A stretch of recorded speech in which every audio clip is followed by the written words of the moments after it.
Do you hear that, Pepper? What's that, Pepper? What's that, Pepper? Your Brompton will come with a nice seat post just like this. Hey everyone, welcome back to the BFT channel. Today we're going to be talking about seat posts. Alright.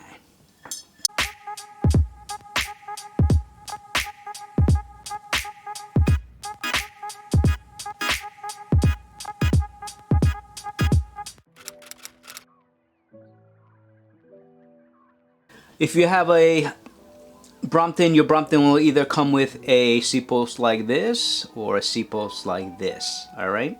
And on top of the seat post, it comes with the piece here that keeps your saddle attached to it. I wanted to make this video in particular because I think this will help some people who are looking to get an aftermarket seat post. Alright, and the reason why you would probably want an aftermarket seat post is rust. This is the original Brompton seat post, and you'll see they do get rusty on the inside quite a bit, and they are quite heavy. So upgrading the seat post it's probably the most common upgrade that many people do. This one's actually not that old, but they do get very rusty. What is this called? I'm drawing a blank. The pentaclip. Alright, so this is the T-line pentaclip, and this is your regular pentaclip. The newer one has the design where you can use steel and carbon saddles, okay? And this one doesn't. So when you're choosing an aftermarket seat post, make sure you choose the right one. Alright. This is probably the most popular seat post that I see, and they've been making this for a long time. This one is by Brompfication. Alright, and this simply attaches to the saddle rail kind of like this. Alright. The reason why I stopped using this is because of the design. If you use this type of design, your saddle is actually pushed further back than the stock saddle rail. So what I'm trying to talk about is here. This is actually the one I'm using on my Superlight currently. So I use spur grips, which means I have to reach past my handlebars a little bit more than normal people. So I need to have my seat further forward. And if you look at the pentaclip design, you'll see I'm able to push my seat up all the way basically up to here. But if you're using the Brompfication seat post, I'm gonna line up the seat post like, sorry about the noise. If you line up the poles like this, the rail has to be much further back in order for this to work, alright?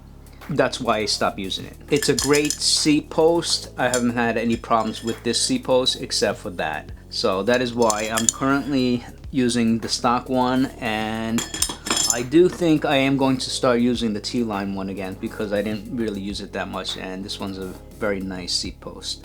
Alright. Your choices in material are going to be titanium and carbon fiber. Let me show you this one.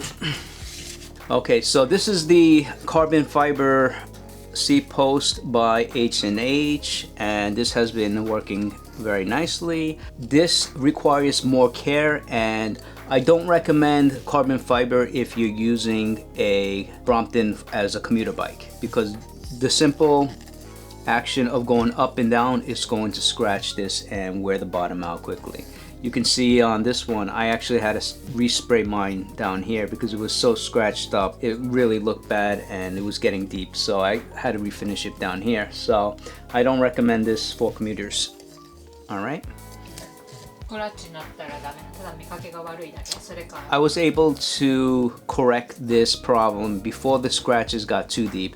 If the scratches get deeper and deeper, they will wear into the carbon fiber. It could potentially lead to failure. Alright, I don't think that would happen. It's pretty thick, but you never know. Especially if you're a taller rider or a heavier rider, that can be a problem.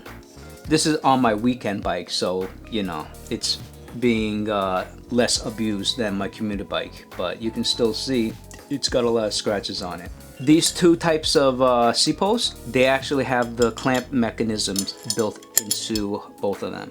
Alright, and this is, you can see on the H&H, this is a nice design, so I can push the saddle all the way forward, and this works out great.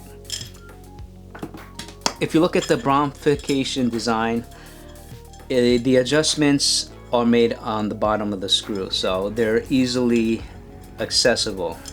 Okay, but once this is on the bike and you're turning it, it's easy to scratch the seat post because it comes very close. So you do have to take your time and make the adjustments, okay, on this type of design here.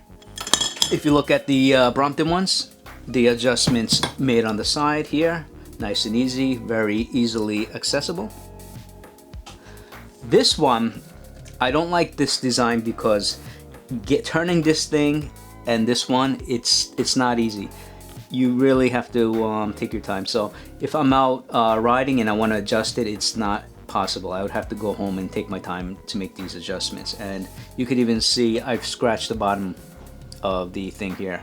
So I really don't like this design. It is lightweight though, so I guess there's always a compromise when you're buying these lightweight seat posts.